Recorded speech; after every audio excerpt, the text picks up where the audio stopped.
Film dibuka dengan seorang wanita yang mengendarai mobilnya di tengah jalan yang sepi. Dia berhenti di pom untuk mengisi bensin, tetapi mesin pembayaran tidak berfungsi. Jadi dia pergi ke toko di pom bensin untuk berbicara dengan petugasnya. Namun, ternyata toko tutup dan tidak ada orang di sana. Sayangnya, saat dia kembali lagi ke mobilnya, dia melihat pintu mobilnya terbuka. Terkejut, wanita itu waspada dan melihat sekeliling. Lalu seorang wanita yang ketakutan mendatanginya dan meminta bantuan. I need help!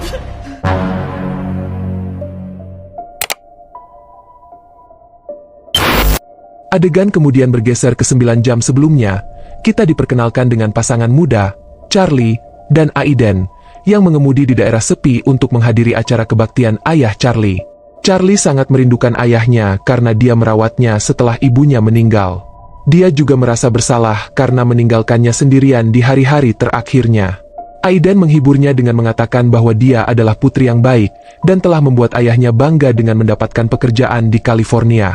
Setelah beberapa saat, baterai mobil listrik Aiden hampir habis sehingga mereka berhenti di pom bensin untuk mengisi dayanya. Sementara Aiden mencari pengisi daya, Charlie masuk ke toko untuk membeli makanan ringan dan minuman. Di dalam toko, ada seorang pria bernama Jack yang berpakaian seperti seorang koboi datang menghampirinya, dan mencoba merayu dia bahkan membayar barang-barangnya dan mengucapkan selamat tinggal. Untungnya Aiden kembali tepat waktu dan membawanya pergi. Dia juga mencoba mengembalikan uang Jack, tetapi Jack tidak menerimanya dan hanya memberitahu Aiden untuk menjaga Charlie dengan mengatakan dia adalah tangkapan yang bagus. Baik Aiden dan Charlie merasa tidak nyaman dengan situasi tersebut, dan memutuskan untuk meninggalkan pom bensin sesegera mungkin dan melanjutkan perjalanan mereka. Nice meeting you. Let's just get out of here. Sayangnya, nasib buruk menyerang lagi. Mobil listrik mereka kehabisan baterai di tengah jalan tanah dan mereka masih berjarak 30 mil dari tempat pemakaman ayah Charlie. Untuk memperburuk keadaan, di sana tidak ada sinyal ponsel untuk meminta bantuan. Saat itu mobil lain datang.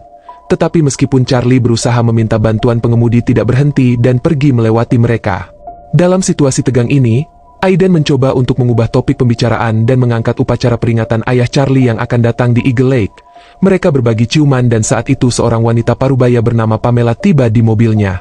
Aiden berhasil menghentikannya dan Pamela keluar untuk berbicara dengan Charlie. Dia bertanya kepada mereka tentang masalah mereka, dan Charlie menjelaskan bahwa mobil mereka kehabisan baterai di antah berantah dan mereka tidak bisa mendapatkan sinyal telepon untuk meminta bantuan. Mendengar ini, Pamela menawarkan bantuannya dan dengan cepat menggunakan radio genggamnya untuk memanggil seorang mekanik yang bernama Owen, yang tinggal di dekatnya. Pamela juga menawarkan tumpangan untuk sarapan di restoran di dekat pom bensin sebelumnya. Pada awalnya, baik Aiden maupun Charlie menolak tawaran tersebut, tetapi kemudian Aiden menyarankan agar Charlie pergi bersama Pamela untuk pergi ke restoran sebelumnya sementara dia menunggu mekanik. Gadis itu kemudian setuju dan masuk ke mobil Pamela. There's no reason for both of us to melt in the sun out here. Okay. And don't forget that burrito! Selama perjalanan, Pamela bertanya kepada Charlie kemana dia akan pergi dan apakah dia punya keluarga. Surat itu memberitahunya tentang upacara peringatan ayahnya dan berbagi detail tentang hubungannya dengan Aiden. Pamela pada gilirannya membuka tentang pengalaman tragisnya sendiri yang mengungkapkan bahwa putrinya meninggal karena kanker, dan hanya memiliki beberapa hari tersisa setelah didiagnosis. Tak lama kemudian, mereka tiba di kafe restoran dan Charlie masuk ke dalam untuk membeli beberapa makanan untuk dirinya sendiri, dan dia berharap Aiden akan segera bergabung dengannya, namun dia menunggu lebih dari 1 jam dan Aiden tidak muncul. Khawatir, dia mencoba meneleponnya tetapi masih tidak bisa mendapatkan sinyal. Hey, it's me. Call me when you can. Let me know you're okay. Dia bahkan mencoba menggunakan telepon umum dan meninggalkan pesan suara untuknya memintanya untuk menelepon segera setelah dia menerima pesan berikut ini. Ketika Charlie kembali ke restoran, dia menemukan Jack orang sebelumnya menunggunya di meja. Jack bertanya tentang Aiden dan ketika Charlie menyebutkan dia sedang dalam perjalanan, Jack mengisyaratkan bahwa pacarnya mungkin dalam masalah dan bisa terlambat. Dia juga mencoba bergerak dengan memegang tangan Charlie, tetapi tepat sebelum dia meraih semprotan merica dia melepaskannya, dan tertawa menjelaskan bahwa dia hanya bercanda tentang semua yang dia katakan sebelumnya. Pada saat yang sama Charlie melihat truk derek di pom bensin dan mobil Aiden ada di belakangnya. Charlie bergegas keluar dan memanggil Aiden. Sayangnya pengemudi truk derek, Owen, mengatakan kepadanya bahwa orang yang dia cari tidak bersamanya dan bahwa dia sendirian. Owen lalu memberikan berkas pembayaran untuk derek dan layanan, mencatat alamatnya dan kemudian pergi. Ketika Owen menyebutkan bahwa Aiden pergi dengan seseorang yang dia kenal, Charlie mengingat Jack dan bergegas kembali ke restoran, namun dia menemukan bahwa Jack telah pergi. Dia bertanya kepada pelayan, tetapi pelayan itu memberitahu Charlie bahwa Jack pergi segera setelah Charlie pergi keluar untuk berbicara dengan pengemudi truk derek. Check and drove off.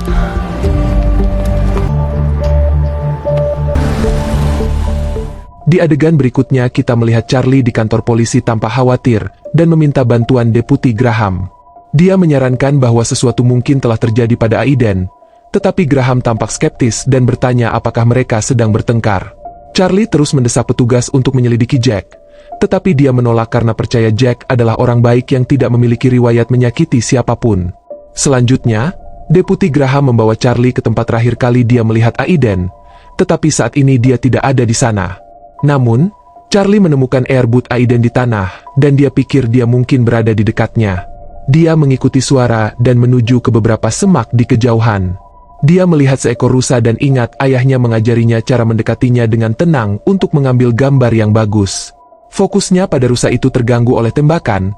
Petugas polisi itu lalu memperingatkannya bahwa itu adalah area berburu dan mereka bisa tertembak. Meskipun sudah memperingatkannya, Charlie menolak untuk menyerah dan pergi ke mobil RV di dekatnya untuk mencari Aiden. Sayangnya dia tidak menemukannya di sana, dan harus mematuhi perintah petugas polisi untuk pergi. It's okay, just give her a minute. She's harmless. I'll make... Aiden! He's not in here. Dropped his earpiece and lost his bearings. Okay. Setelahnya, Charlie kembali duduk di dalam restoran dengan cemas menunggu berita tentang Aiden, tetapi dia menerima tidak ada pembaruan tentang hilangnya Aiden. Frustrasi dan putus asa, dia pergi untuk mencari bantuan dari orang lain. Dengan cemas, Charlie bertemu Jack lagi dan menuduhnya telah menyakiti Aiden. Jack menyangkal keterlibatan apapun dan bersikeras dia ada di sana untuk membantunya, tetapi Charlie tidak mempercayainya dan terus menekan pertanyaan yang sama tentang Aiden. Jack yang kesal meninggalkannya di pom bensin dan pergi. Saat itu Pamela muncul dan bertanya kepada Charlie apakah Jack mengganggunya. Sebelum Charlie menjawab, tiba-tiba. Is that guy bothering you? No.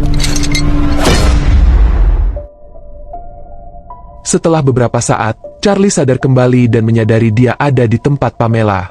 Dia mengetahui bahwa Pamela adalah orang yang telah menahan Aiden. Terungkap juga bahwa pengemudi truk derek, Owen, adalah putra Pamela, dan ini semua telah direncanakan. Charlie bertanya kepada mereka mengapa mereka melakukan ini. Pamela menjelaskan bahwa dia menuntut $1,5 juta untuk pembebasan Aiden. Charlie mengatakan dia tidak punya banyak uang di rekening banknya, tetapi Pamela mengingatkannya tentang kepercayaan mendiang ayahnya dan menyarankan untuk mentransfer uang langsung dari rekeningnya. Tanpa pilihan lain, Charlie setuju, tetapi berpura-pura bahwa sinyal ponselnya tidak berfungsi, dan mengusulkan mereka pergi ke restoran untuk melakukan transfer. Menuruti kata-katanya, Pamela membawa Charlie ke restoran sebelumnya dan membiarkannya masuk sendiri, memperingatkannya untuk tidak mencoba sesuatu yang licik dan menyebutkan bahwa dia mengawasi dengan ketat di dalam. Charlie pertama kali mencoba menelepon 911, tetapi menerima pesan anonim yang memperingatkannya untuk tidak mencoba sesuatu yang rumit. Dengan enggan, dia mentransfer uang dan meninggalkan restoran. Di luar Pamela menjemputnya dan membiarkan Charlie berbicara dengan Aiden di telepon, meyakinkannya bahwa dia aman. Setelah panggilan itu mereka kembali ke mobil dan Pamela mulai mengemudi. Di sepanjang jalan Charlie membuat kebutuhan mendesak untuk menggunakan kamar mandi dan membujuk Pamela untuk berhenti di pom bensin. Memanfaatkan kesempatan itu, Charlie menggunakan semprotan merica dan mengambil mobil dari Pamela meninggalkannya di pom bensin.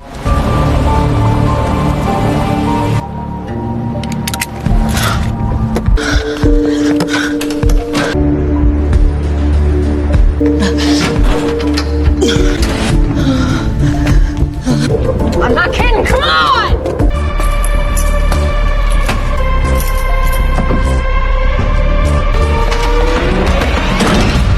Please.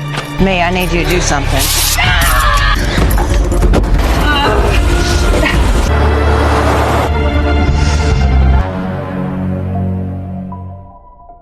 Charlie kemudian langsung menuju ke kantor polisi untuk berbicara dengan Deputi Graham, dan melaporkan kejadian tersebut dengan harapan untuk mengajukan kasus terhadap Pamela. Sayangnya, Graham tidak mempercayai ceritanya dan menganggap enteng situasinya. Tiba-tiba seorang serif tiba di kantor polisi, dan secara mengejutkan serif itu adalah Pamela sendiri. Dia meminta Deputi Graham untuk meninggalkan kantornya dan menghadapi Charlie tentang pelariannya sebelumnya dari pom bensin. Ini mengejutkan Charlie dan dia kabur dari kantor polisi.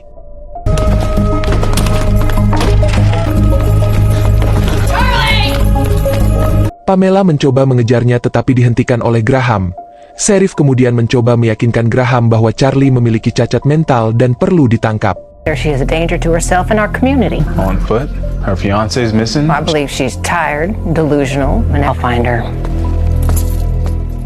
Tak lama kemudian, Charlie terlihat menuju kembali ke tempat tinggal Pamela. Sebelum masuk, dia menyadari adik Pamela ada di dalam dan Pamela akhirnya tiba kembali ke rumah. Di dalam rumah, Pamela mengungkapkan kekhawatirannya tentang Charlie yang melarikan diri dari pom bensin dan kantor polisi. Ketika Pamela dan Owen sedang berdebat akan situasi tersebut, Charlie diam-diam masuk ke dalam rumah dan mati-matian mencari Aiden. Namun, dia terkejut ketika dia menemukan Aiden bekerja sama dengan mereka dan terungkap bahwa dia adalah dalang sebenarnya di balik skema untuk membuat Charlie mentransfer $1,5 juta ke rekening banknya. Dia menjelaskan bahwa dia melakukan semua ini karena dia tidak ingin kehilangan kepercayaannya. Charlie akhirnya menyadari sifat asli dari pacarnya yang seharusnya peduli. Tetap diam dan menangis. Tiba-tiba Charlie secara tidak sengaja membuat suara yang memperingatkan kelompok itu.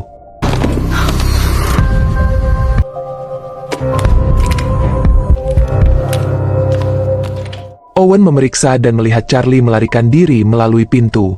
Pamela lalu menyuruh Aiden mengejarnya dan berbicara dengan Charlie. Di adegan berikutnya, Charlie bersembunyi di garasi dan Aiden menemukannya. Dia mencoba untuk membenarkan tindakannya dengan menjelaskan bahwa dia melakukan segalanya untuk menyelamatkan bisnis teknologi dan mempertahankan hubungannya dengan investor. Namun Charlie tidak berminat untuk mendengarkan dan menolak untuk mempercayai kata-katanya. Aiden lalu mengungkit ayah Charlie dan mengklaim dia tidak pernah mencintainya sejak awal. Ini membuat Charlie marah dan dia menendangnya lalu memukul wajah Aiden hingga jatuh. Dia juga melepaskan mesin mobil yang menimpa dada Aiden dan melarikan diri. You are an unbelievable bastard.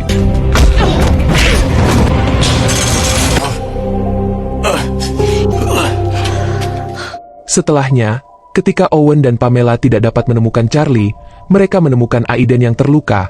Alih-alih menolongnya, Pamela menembak dan membunuh Aiden.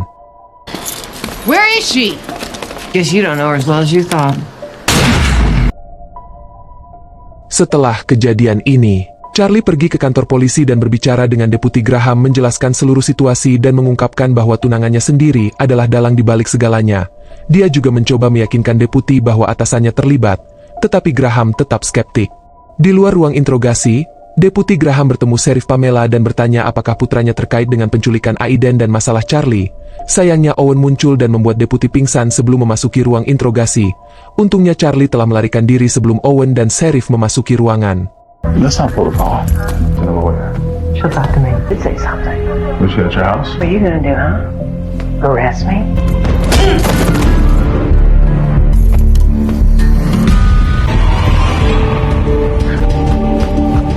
I don't know. Some gas station and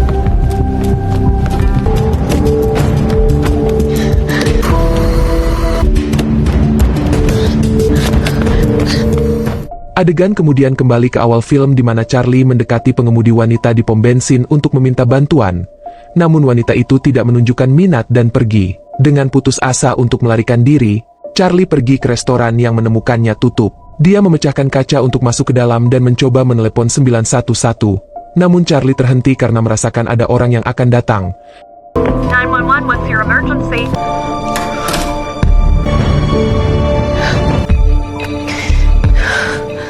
Ternyata orang itu adalah Jack, dan di saat bersamaan Owen datang dan memukul Jack. Charlie menahan Owen dan keduanya bersembunyi di dapur. Saat Owen mendekati keduanya bersembunyi, mereka telah bertukar tempat, tepat pada waktunya untuk menghindari Owen. Namun yang mengejutkannya, Charlie muncul dan menyerang Owen dengan tumbler logam yang menjatuhkannya. Namun sayangnya, dia harus menghadapi Pamela dan Charlie berhasil mengalahkannya lalu berlari keluar dari kafe. Kemudian Charlie bersembunyi di tempat barang rongsokan dengan Pamela dalam pengejaran bersenjatakan pisau. Charlie mengingat nasihat ayahnya mengambil napas dalam-dalam dan fokus pada dirinya. Saat akan melarikan diri, Pamela akhirnya melihatnya dan pengejaran terjadi. Dalam pertarungan mereka, Charlie mendorong Pamela dan menjatuhkan rak besar yang menimpanya. Namun rak itu terikat rantai dengan besi rongsokan yang akan jatuh. Charlie mencoba membantu tetapi mobil rongsokan itu jatuh menghancurkan Pamela dan mengakhiri hidupnya. Give me your hand!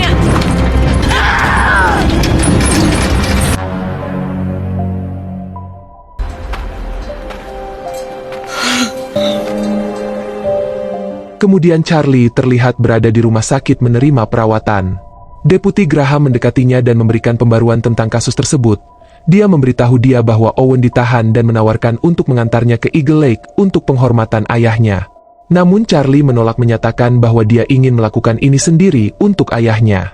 Di adegan terakhir, Charlie tiba di Eagle Lake dan melaksanakan berbagai upacara untuk pemakaman ayahnya. Film kemudian berakhir dengan Charlie yang emosional mengenang ayahnya sambil melihat barang-barang lamanya. But I pray that you're no longer in pain.